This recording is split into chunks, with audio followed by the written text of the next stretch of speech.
ఓం గం గణపతయే నమః.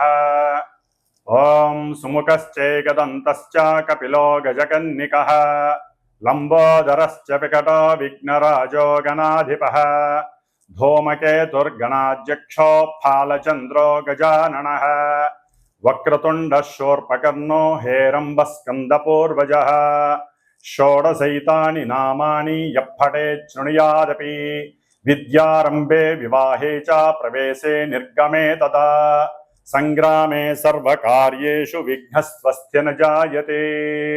ఓం శ్రీ మహాగణాధిపతయే నమో నమః. హరి ఓం. ఫలాశపుష్పశంకాశం తారకాగ్రహమస్తకం రౌద్రం రౌద్రాత్మకం ఘోరం తం కేతుం ప్రణమామ్యహం. ఓం కం కేతవే నమః.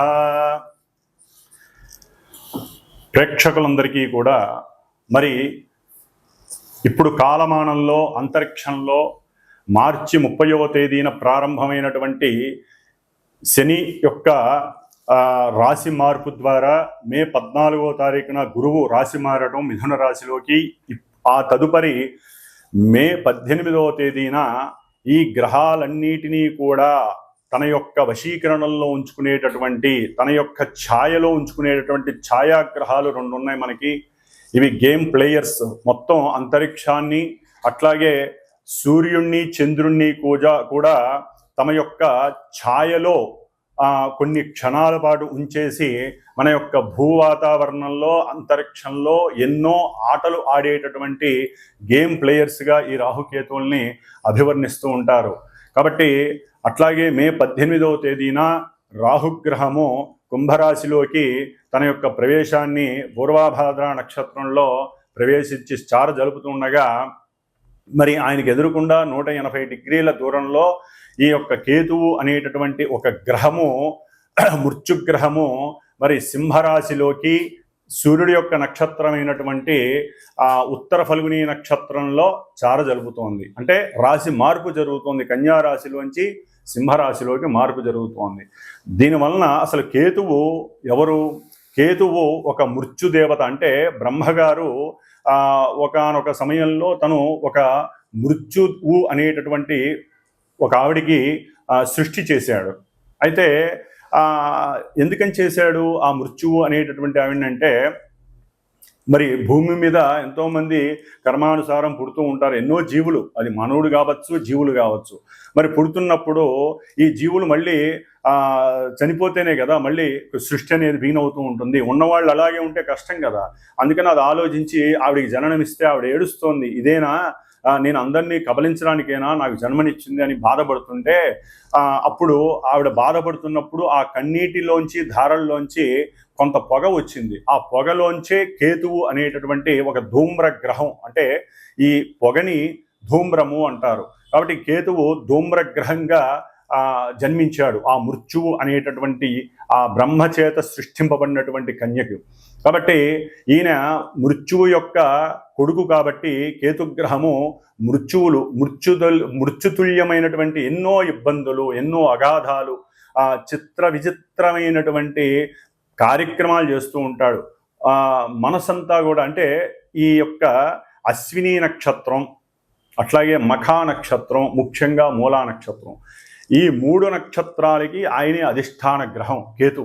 కాబట్టి మూలా నక్షత్రానికి ఎక్కువగా ఫోర్స్ఫుల్గా ఉంటుంది. ఒకందుకు జాతకంలో ఎవరి జన్మజాతకంలోనైనా సరే మూలా నక్షత్రంలో కనుక పుట్టినట్లయితే, ఆ చంద్రుడు మూలా నక్షత్రంలో ఉన్నప్పుడు పుట్టినట్లయితే వారికి జ్ఞానానికి సంబంధించినటువంటి ఎఫెక్ట్ ఎక్కువగా ఉంటుంది. ఎందుకంటే మనకి జ్ఞానకారకో రాహువు, అట్లాగే మోక్షకారకో కేతువు అన్నారు. అంటే జ్ఞానాన్ని వృద్ధి చేసేటటువంటి వాడు రాహువు అయితే, ఆ మోక్షాన్ని ప్రసాదించడానికి ఎక్కువ మనసుని ప్రేరేపించేవాడు ఎవరయ్యా అంటే కేతువు.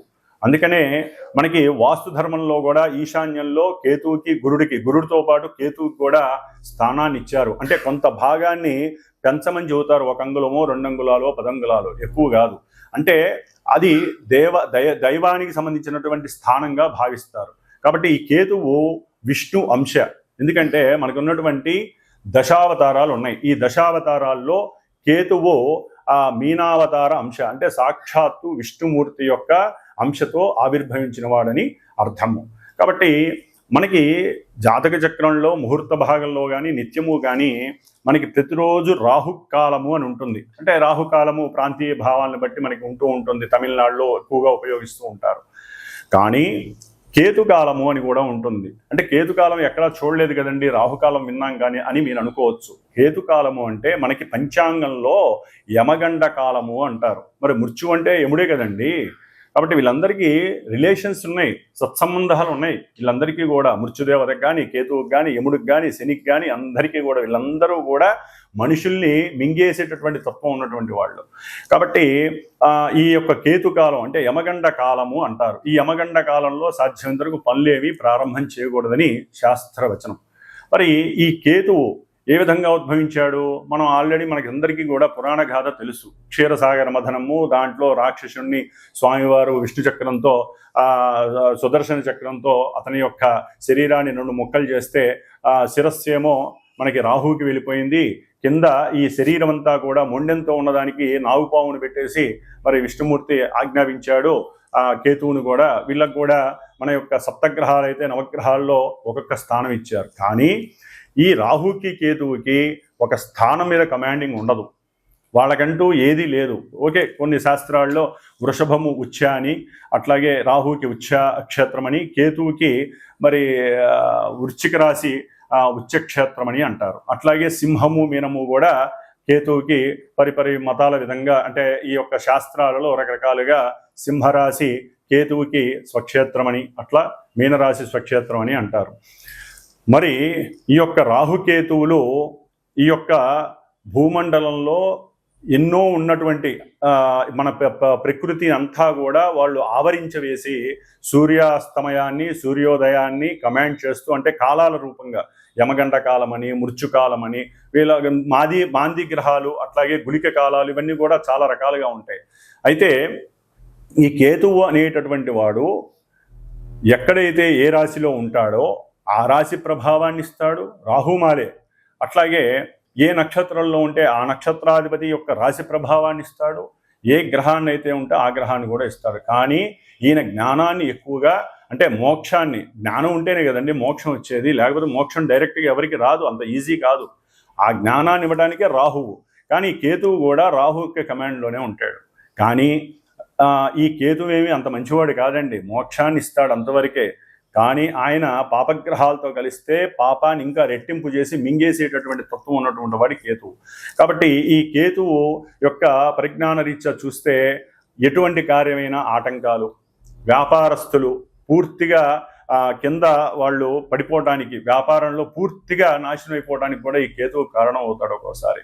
అంటే సరైనటువంటి సాధన లేకపోవటం వల్ల కానీ, వ్యాపారస్తుల్లో కానీ బద్ధకం పెరిగిపోవటం, అందరినీ నమ్మటము, లేకపోతే అవసరం లేని సమయాల్లో పెట్టుబడి పెట్టడము, ఇవన్నీ కేతువు ప్రోత్సహిస్తూ ఉంటాడు. ఆల్రెడీ మొన్నటిదాకా అంటే మే 18 వరకు కూడా ఈ కేతు అనేటటువంటి గ్రహము కన్యారాశిలో ఉండటం ద్వారా మానవుల్లో చాలామందికి ఈ కేతు మహర్దశ కానీ, వారి జాతకరీత్యా కేతు మహర్దశ కానీ, అంతర్దశ కానీ ఇలా జరుగుతున్నప్పుడు, లేకపోతే అశ్విని మఖ మూల నక్షత్రాల్లో జాతకులకు కానివ్వండి, లేకపోతే కొన్ని రాశుల వారికి ఈయన ఉన్నటువంటి స్థానాలు గనక మృత్యుస్థానాలు లేకపోతే దుస్థానాలు అయినట్లయితే ఈయన ఈ యొక్క కన్యారాశికి సంబంధించిన కొన్ని అనారోగ్య స్థితులు కలుగజేసే ఉంటాయి. నర్వస్ మీద బాగా ప్రయోగం జరుగుతుంది.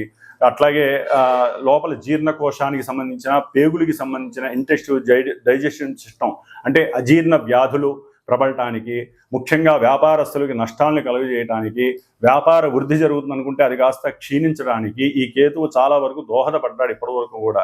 అంటే వినాశకారిగా కొన్నిటి ఉన్నాడు. కొంతమందికి లాభాన్ని కూడా ఇచ్చాడు అనుకోండి, అది వారి యొక్క జాతకరీత్యా ఉన్నటువంటి పరిస్థితులను రీత్యా. కాబట్టి పర్సనల్ జాతకంలో ఈ యొక్క రాహుకేతువులు ఆడే ఆట సామాన్యమైన ఆట కాదు. వీళ్ళు ప్లే బాయర్స్ అని కూడా అనొచ్చు. అంటే మొత్తం ప్లే చేసేస్తారు. వీళ్ళతో ఎవరు కలిసి ఉంటే వాళ్ళ యొక్క ఫలితాలు ఇచ్చేస్తారు. వీళ్ళకంటూ స్వతహాగా నేను ఇదే ధర్మాన్ని అనుసరించాలి అని ఉండదండి. వారు ఏ రాశిలో ఉంటే, ఏ గ్రహం వీళ్ళని చూస్తే, వీళ్ళు ఏ నక్షత్రంలో ఉంటే అట్లా. ఇప్పుడు మరి ఉత్తరా ఫల్గుని అంటే సూర్యుడి యొక్క నక్షత్రంలో మనకి జోడియాక్లో మేషం నుంచి 5వ స్థానం అయినటువంటి సూర్యుడి యొక్క రాశి ఏంటి? సింహరాశి. ఆ సింహరాశిలో కేతు వస్తున్నాడు అంటే అతనికి స్వక్షేత్రం, సాధ్యమైనంత వరకు అతను చెడు చెయ్యడు. కానీ కొన్ని రాశుల వారికి మాత్రం స్థానాల రీత్యా చెడు స్థానాలైతే ఘోరాతి ఘోరమైనటువంటి పరిస్థితుల్ని కేతువు కలుగు చేస్తాడు. మృత్యుతుల్యమైనటువంటి కారకత్వాన్ని ఇస్తాడు ఈయన. అందుకని ముఖ్యంగా హృద్రోగము, జఠర రోగము, జీర్ణాశయ లోపాలు, అట్లాగే లివర్కి సంబంధించిన ప్రాబ్లమ్స్, లేకపోతే శిరస్సుకి సంబంధించినవి, క్యాన్సర్స్, ఇంకా ఒక రకంగా చెప్పాలంటే అధికారులు వారు అనుకున్నటువంటి అనుకూలమైనటువంటి అధికారత్వాలు లేకపోవడం, లేకపోతే రాజకీయ నాయకుల్లో వారి వంశపారంపర్యంగా ఎంతోమందికి అనుకూలతలు కలగజేయటం సాధ్యమైనంత వరకు.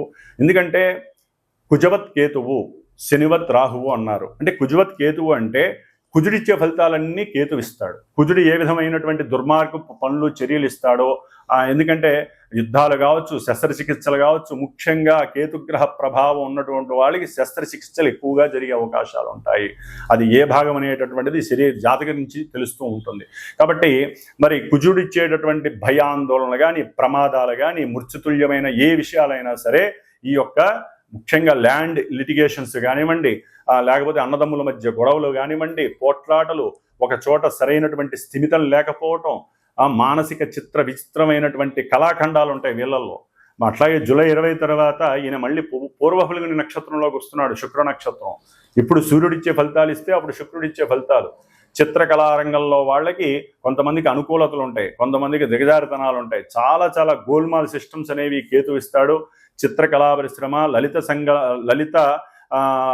లలిత కళలు ఉంటాయి మనకి. ఆ లలిత కళల్లో ఏదైతే ఉన్నాయో వాటన్నిటి మీద కేతు యొక్క ప్రభావం ఉంటుంది.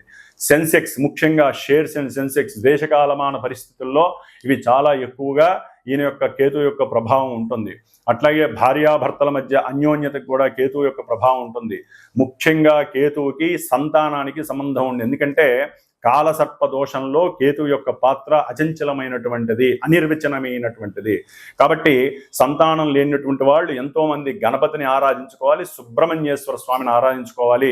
అన్నిటికన్నా ముఖ్యంగా కేతుగ్రహ ప్రభావం ఉన్నవాళ్ళు కేతు యొక్క జపాలని, దానాలని, ముఖ్యంగా హోమాలని చేయించుకోవాలి. గణపతికి సంబంధించిన గకార అష్టోత్తరం కావచ్చు, గరికతో కావచ్చు, దర్భతో కావచ్చు, హోమాలు చేయించాలి. సంతానపరంగా కానీ, విద్యాపరంగా కానీ, బుద్ధి పెరగినటువంటి వాళ్ళు కానివ్వండి, నర్వస్ సిస్టమ్ ఆపరేట్ కానటువంటి వాళ్ళు కానివ్వండి, పక్షవాతం వచ్చిన వాళ్ళు కానివ్వండి, ఒకటి కాదండి, విచిత్రంగా ఉంటాయి కేతు ఇచ్చేటటువంటి పరిస్థితులు. వీళ్ళందరూ కూడా గణపతిని ఎక్కువగా ఆరాధించండి.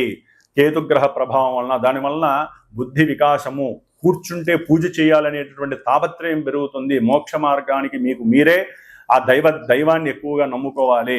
కాబట్టి కేతువు సింహరాశిలో ఉండటం చాలా చాలా విశేషప్రదం, కొన్ని రాశుల వారికి తప్ప. కాబట్టి ఈ 12 రాశుల్లో ఏ రాశుల వారికి కేతుగ్రహ ప్రభావం శుభంగా ఉంటుంది, కొంతమందికి ఇబ్బందిగా ఉంటుందో తెలుసుకుంటూ, మరి కేతువుకి సంబంధించినటువంటి మోక్షానికి కానివ్వండి, పూజలకు కానివ్వండి, ఏ పూజలు చేయాలి, ఏ ఆరాధనలు చేయాలో మరి మనం ఇప్పుడు తెలుసుకుందాం. ముఖ్యంగా ఓం కం కేతవే నమో నమః, ఓం గం గణపతయే నమః, ఓం కేతుగణ దేవతాయే నమః. మిథున రాశి మనకున్నటువంటి 12 రాశుల్లో మిథున రాశి 3వది. ఇది వ్యాపారాన్ని సూచించేటటువంటి రాశి, క్రయ విక్రయాదాలని సూచించేటటువంటి రాశి.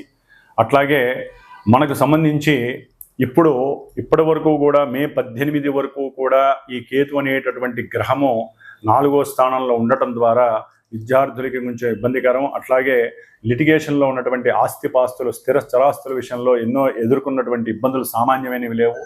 ఎవరితో మాట్లాడినా మేనరికం వాళ్ళతో కూడా బంధువులతో విరోధాలు కలిగినాయి. అయితే ఇప్పుడు ఈ కేతువు మే 18వ తేదీన ఉత్తర ఫల్గుని నక్షత్రంలో జూలై 20 వరకు కూడా ఆయన ఈ యొక్క సింహరాశిలో ఉంటాడు. తర్వాత జూలై 20 తర్వాత శుక్రరాశిలోకి వస్తాడు, శుక్ర నక్షత్రంలోకి వస్తాడు ఈ కేతువు. మరి ఈ 3వ స్థానంలోకి వచ్చినప్పుడు కేతువు అనుకోకుండా ఎన్నో రకాలైనటువంటి విశేషమైనటువంటి సహాయ సహకారాలు మనకి లభిస్తాయి.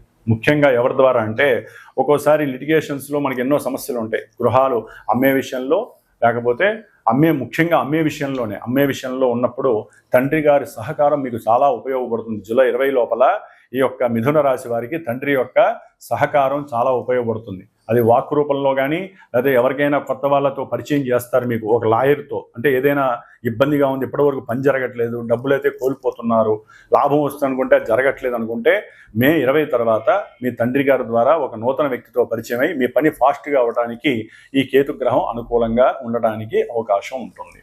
అట్లాగే 3లో ఉండటం ద్వారా వీరు తరచూ కూడా ప్రయాణాలకి ఎక్కువ ఆసక్తి చూపిస్తూ ఉంటారు. అంటే ఆనందం కోసం, ఆహ్లాదం కోసం ఈ జూలై 20 వరకు కూడా చక్కగా దగ్గర ప్రయాణాలు, ఎక్కువ దూరం కూడా కాదండి, దగ్గర ప్రయాణాలు చేస్తూ ఉండటానికి అవకాశం ఉంటుంది.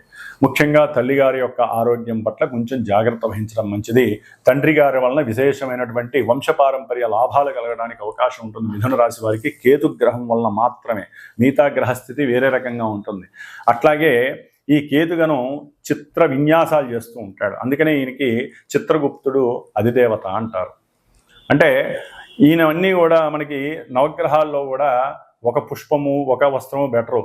విచిత్రమైనటువంటి చిత్రవర్ణము అంటారు. ఈయనంతా కూడా చిత్రవర్ణమైనటువంటి కలర్స్ ఈయనవన్నీ కూడా.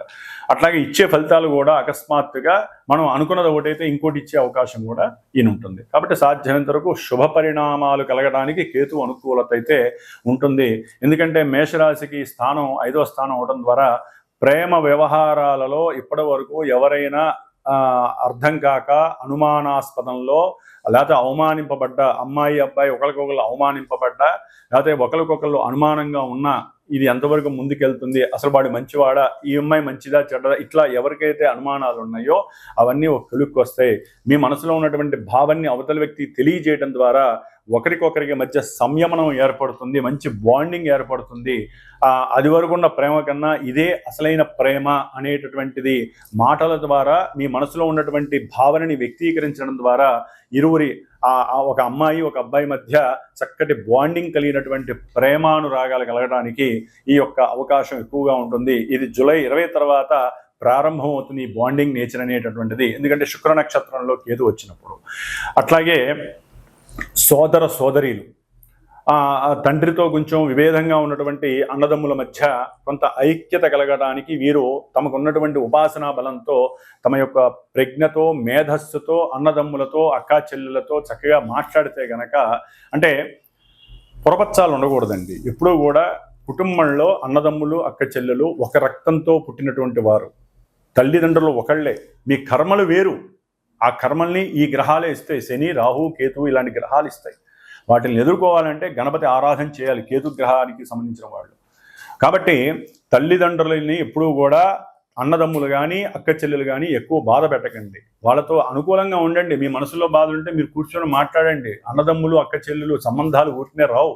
కొట్టుకోకండి, తిట్టుకోకండి. ఇంట్లో కూర్చున్న దగ్గర నుంచి వాళ్ళ గురించి వీళ్ళ గురించి, బయట వాళ్ళ గురించి మాట్లాడుకోండి, ఆనందం అన్న దొరుకుతుంది.